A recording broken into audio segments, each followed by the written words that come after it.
Lo dijo él. A primera hora. 7 de la mañana con 39 minutos y ya está nuestro siguiente invitado. Se trata de Sebastián Barreiro, hijo de la ex vicepresidenta Verónica Abad. El llamado caso Nené ha tenido un nuevo capítulo que vuelve a poner el tema en el centro del debate político. Se trata de un proceso judicial que involucra a Sebastián Barreiro, hijo de la ex vicepresidenta Verónica Abad. El tribunal que conoció el denominado caso Nené condenó en primera instancia a Francisco Sebastián Barreiro, hijo de la vicepresidenta, a 5 años de prisión en el delito de oferta de tráfico de influencias. ¿Cómo estás, Sebastián? Buenos días. Buenos días, Sebastián. Muy buenos días, Andrea, muy buenos días, Juan Antonio, y a toda la ciudadanía que nos puede ver y escuchar por este medio de comunicación. Pues bueno, en respuesta a su consulta, pues sí, nos encontramos ya con una sentencia en primera instancia, una sentencia la cual ha determinado privación de libertad de 5 años, pérdida de derechos de 10 años y unas disculpas públicas que de cierta forma yo la di de una manera interpretativa el día de ayer hacia la ciudadanía, realmente por no haber alzado mi voz con anterioridad y por haber confiado en un sistema judicial el cual al día de hoy podemos ver que no se encuentra en las mejores condiciones y, como yo lo he manifestado, un sistema judicial que se encuentra en coma. Para entenderlo un poco mejor, Sebastián, entonces se ha dado esta sentencia en primera instancia, entiendo, y en su rueda de prensa usted ha dicho que va a apelar a esa sentencia, ¿es así, verdad? Sí, correcto. Voy a apelar toda vez que nos hagan llegar al casillero judicial por escrito dicha sentencia que se encuentra con una valoración sobre los indicios que Fiscalía ha presentado. Hay que ser claros y específicos. Los indicios no es lo mismo que una prueba. Los indicios determinan lo que un parte policial puede manifestar y lo que un testimonio anticipado puede manifestar. La prueba como tal ya proviene de todo ese expediente fiscal, de todos los testimonios de las personas que han determinado poder verme en determinado lugar o al menos manifestar que no ha existido ninguna influencia. Y algo clave que también he visto que se ha rodado es que se habla de una red de tráfico de influencias. Esto es falso, no es una red de tráfico de influencias. Es una persona que denunció sobre un puesto de vicepresidencia, nada más. En ese punto, ¿usted ofreció o no un cargo público a cambio de dinero? Ya que justamente la acusación se trata de eso, ¿no? Digamos, la figura es oferta de tráfico de influencias, pero el hecho puntual es ese, ¿no? Que usted habría ofrecido un cargo público a cambio de dinero. La Fiscalía ha podido documentar, ha podido presentar pruebas, a más obviamente del testimonio que usted menciona. El testimonio anticipado de la víctima es lo único que se sustenta Fiscalía y lo único que se sustenta en sí el tribunal para adoptar su decisión, puesto que esto se configura como un indicio principal para aperturar la investigación. Nace desde una denuncia anónima, como bien conocemos. Posterior a esto el proceso se sigue y no se pudo determinar día, lugar, hora del cometimiento del delito. Uno, para hacer y para juzgar a alguien 5 años, tiene que ser muy específico en saber cuándo se hizo, cuándo se cometió el delito, en qué circunstancias se cometió el delito, hacia quién se cometió el delito. Nada de eso ha estado probado hasta el día de hoy por Fiscalía. Sin embargo, mi sentencia ya está escrita. Usted, y yo quiero volver a la pregunta que le hacía en primera instancia a José Antonio. ¿Usted ofreció un cargo a cambio de dinero? No, yo no ofrecí ningún puesto político. Yo no tuve nunca influencia sobre los puestos que se manejaban. Los testigos fueron casi todo personal de vicepresidencia de carrera, servidores públicos.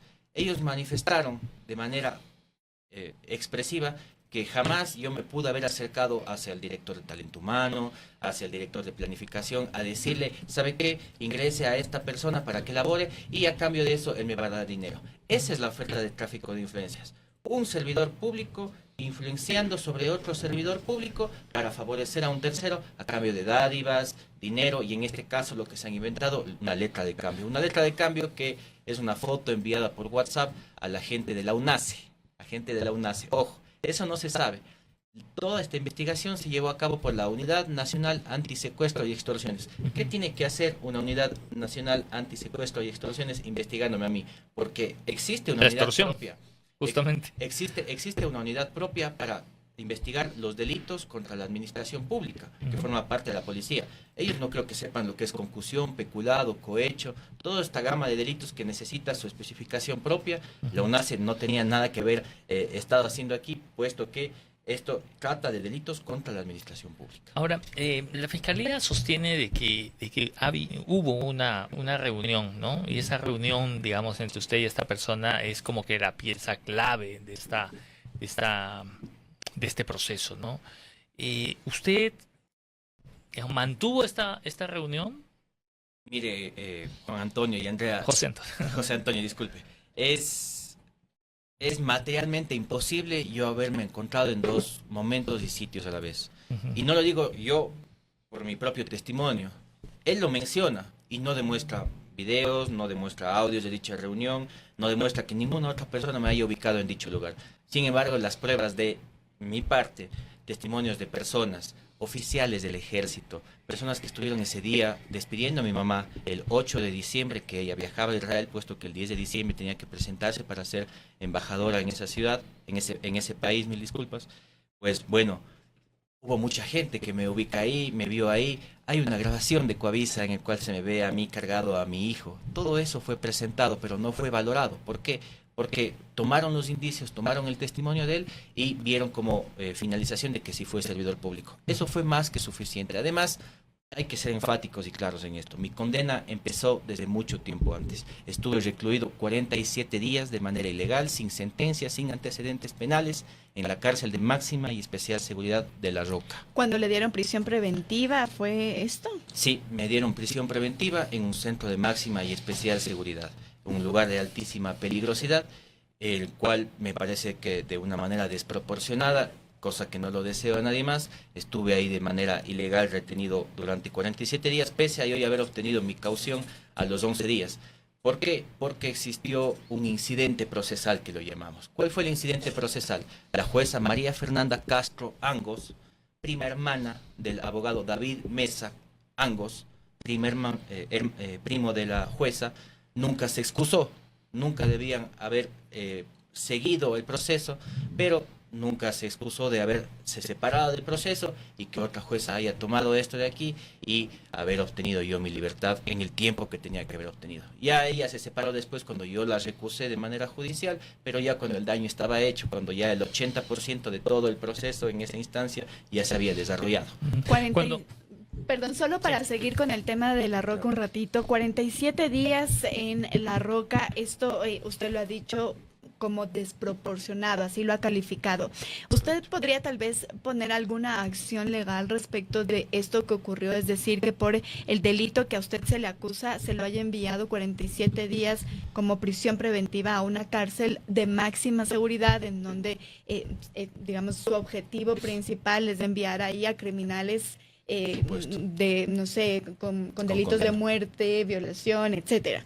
Sí, mire, yo lo digo desproporcional y lo digo con fundamento. La Corte Interamericana de Derechos Humanos establece dos parámetros claves. El primero, que la prisión preventiva no tiene que ser tomada como una sentencia o una condena anticipada, en primer lugar. Y segundo lugar, la prisión preventiva no puede ser utilizada para ingresar a todas las personas que se encuentran detenidas ahí. Tiene que haber una separación y una división, porque existen personas que son sentenciadas y condenadas, que cumplen una condena, y existen personas que son detenidas con fines investigativos. Es lo que podemos ver hoy en día. Simplemente el SNAI recae sobre ellos decidir hacia dónde va cada persona y hacia dónde se lo envía. A los que les caen bien les envían a la cárcel 4, a los que les caen mal a La Roca, al Encuentro ahora porque La Roca está inhabilitada, o a la Tacunga en este caso, como sucedió con el burgomaestre de Guayaquil. Cada vez que digamos, la justicia le toca observar o procesar o conocer un caso político, ¿no? Porque si bien es cierto, quizás usted no es un político. Gracias, ¿no?, por categorizarlo así, porque si fuera normal no pasara eso. Pero sí su madre, ¿no? Su madre que digamos fue la vicepresidenta del Ecuador. Lo he escuchado a usted hablar de persecución política, ¿sí? ¿Quién es su perseguidor? Puedo determinar de cierta forma que esto, este poder instaurado como tal que se ha dado hoy en día. ¿Tiene un nombre? Pienso como tal que es gobierno y quién está a la cabeza del gobierno es quien dirige las acciones, porque, a ver, ¿Se refiere al el presidente liderazgo, Daniel Noboa? el liderazgo une, el miedo divide. Y hoy en día lo que están viviendo los medios de comunicación, hoy en día lo que están viviendo personas por pensar diferente o pensar distinto, que están siendo calladas, silenciadas y con un mismo patrón consecutivo. Allanamientos, desprestigio, deshonra y posterior a eso la investigación correspondiente. ¿Habla del presidente de la República? En un Estado democrático no puede existir eso, correcto. Se habla del presidente de la República.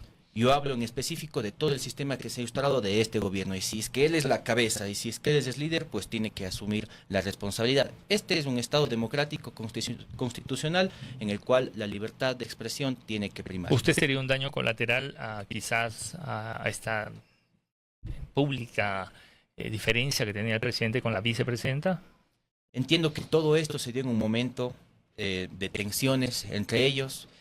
Eso se tendrá que ser verificado por la ciudadanía. Yo no puedo decir en específico esto se dio por este motivo, porque me odia o algo. Yo no tengo ningún vínculo o relación directa con él, pero él tiene en sus manos la influencia y las decisiones que la ciudadanía puede ver, ¿no? ¿Y a qué se refería cuando en la rueda de prensa usted dijo que esto ocurre porque usted está pensando distinto? Por pensar diferente, usted decía. Sí, correcto. ¿A qué se refería en eso de pensar diferente?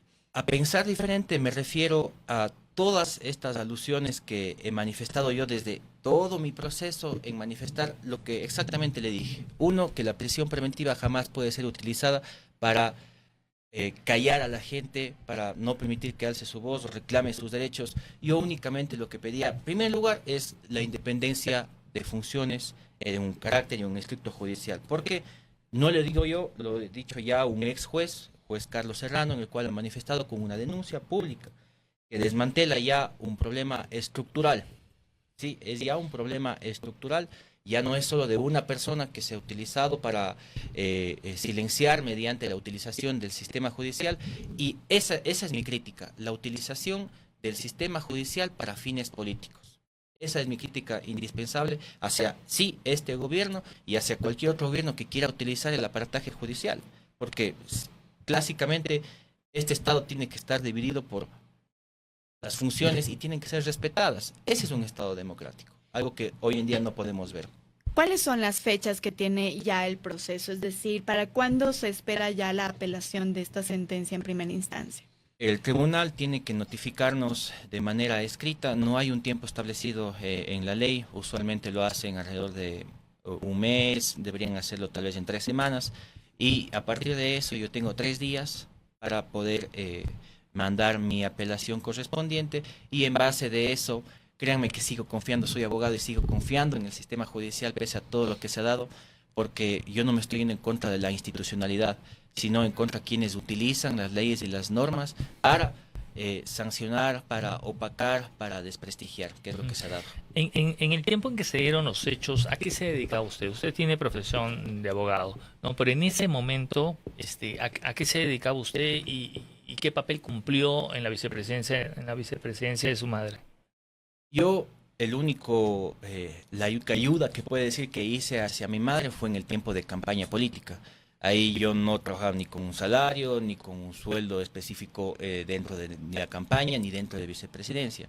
Posterior de que terminó la campaña política, recuerdo que eso ya fue en octubre del 2023, los posesionaron en noviembre, yo ya laboraba en Cuenca, yo tenía un centro de mediación, que es a lo que me dedico, que toda mi vida he laborado en temas de solución de conflictos extrajudiciales, y mantenía mi estudio jurídico ahí. Yo no viví en la ciudad de Quito, no fui servidor público en esa fecha en la que se me denunció y que se dio en febrero la denuncia, y ya en marzo de manera oficiosa e inmediata mi detención y mi posterior traslado a la cárcel de máxima y especialidad de seguridad de La Roca. ¿Qué dice su madre a todo esto? Preocupada como toda madre, por supuesto. El amor hacia mí y el amor mío hacia ella es infinito.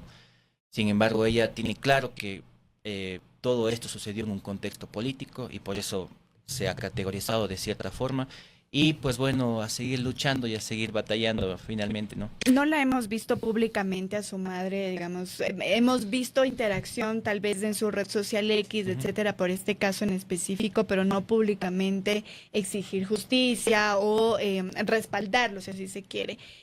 Esto es tal vez estratégico, ¿qué ha ocurrido? ¿Por qué no la hemos visto a ella también? Creo que todos estamos en un momento tenso. Creo que no solo lo digo yo, sino todas las personas que tienen miedo a alzar su voz, en realidad. Ella tiene miedo a alzar su voz. Los que han hecho y los que han podido hacerlo, pues bueno, hemos visto, ¿no? Diario Extra, El Expreso, hemos visto que si bien genera un cierto criterio, pues bueno, vemos la intervención, hemos visto ya la explicación de Granaza por parte del doctor Alarcón. Y no, en realidad no tiene miedo, pero en cierta forma este espacio que tiene ella después de haber pasado todo lo que sucedió, porque recuerde que ella fue enviada a Israel, fue enviada a Turquía, la desestabilización del hogar fue terrible, tengo hermanos menores, todo eso fue un desequilibrio muy grande para la vida de ella. Sin embargo, ella es la mujer más fuerte y resiliente que yo conozco, y yo sé que va a salir adelante en un momento oportuno y adecuado para este país. Usted, hoy en día, después de un año de todo el proceso judicial que le ha tocado vivir, con una prisión preventiva, hoy gozando de una libertad, habiendo recibido ya en primera instancia una sentencia de 5 años, ¿se siente más en libertad o en prisión? Yo me siento en libertad. Yo soy una persona libre y tengo que ser ratificado mi estado de libertad de una manera judicial. Yo desde un inicio nunca tuve que haber estado en la cárcel de Roca, como le manifesté. La justificación quizá que tengan que saber que porque yo estuve en la cárcel de Roca, uno, supuestamente fue porque yo era un peligro con un riesgo de fuga, sabiendo que no, vivía en la ciudad de Cuenca, tenía mi trabajo en Cuenca. Y la segunda fue que no existían grilletes electrónicos en ese momento en el país. Esa fue la justificación de la jueza, más que suficiente, a sabiendas que la ley, la normativa, los tratados internacionales mencionan que la prisión preventiva tiene que ser de última ratio. Es decir, si es que ya sabía que yo tenía probabilidades de riesgo de fuga, pues bueno, hubiesen extendido una prisión preventiva y no me hubiesen dejado salir, así yo hubiese pagado mi caución, ¿no? ¿O lleva grillete? No, Porque ha pagado esta caución. porque yo tengo presentaciones periódicas en la ciudad de Cuenca los días miércoles y eso es público. Y seguido y he tenido ciertos episodios de intimidación y seguimientos, episodios que yo los he denunciado de manera formal. No sé si son elementos policiales, militares, desconozco, pero en este caso lo único que puedo decir es que Fiscalía es oficioso para algunos y para otros no. Usted va a permanecer en el país mientras se presentan todas las otras acciones. Correcto, yo voy a permanecer en el país, tal como he cumplido la disposición de la jueza de primer nivel, en el cual me he presentado en la ciudad de Cuenca en Fiscalía y me pueden ver caminando en Cuenca, trabajo de manera libre, voy al juzgado, voy a los tribunales, litigo. Es decir, yo no tengo por qué esconderme ni nada al respecto. Yo no soy ningún servidor público y no tengo por qué esconderme, ¿no? Una pregunta personal Claro, que me llama mucha curiosidad a lo largo de toda esta entrevista. ¿Cómo ha impactado esto en el trabajo, digamos, ¿no? Usted es un profesional, digamos, de la jurisprudencia y claro, atravesar esta clase de cosas siempre conlleva, y con esto no estoy poniendo las manos a fuego por usted, ni mucho menos, ¿no es cierto? Ya usted tendrá que demostrar y desvirtuar las acusaciones que hace Fiscalía dentro del proceso. Pero, ¿cómo impacta una situación como esta a un profesional del derecho? Pierde credibilidad, pierde, digamos, clientes también que ven en una persona que está señalada por la justicia por un delito. ¿Se pierde esa confianza?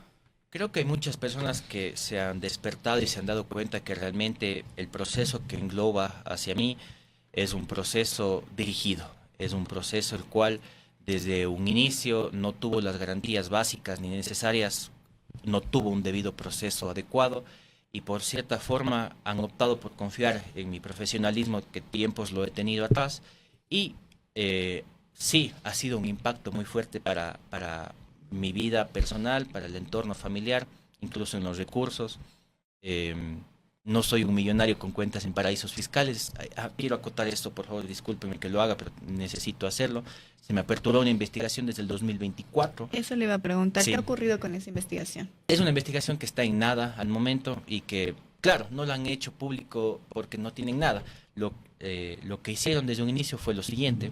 Salieron ciertas noticias y circularon por ciertos medios digitales y también por ciertos líderes de opinión apegados al gobierno, en el cual manifestaban que yo tenía cuentas en paraísos fiscales, con 3 documentos simples y una foto de ellos que manifestaban que yo tenía cuentas en las Islas Caimán, Panamá y Islas Mauricio.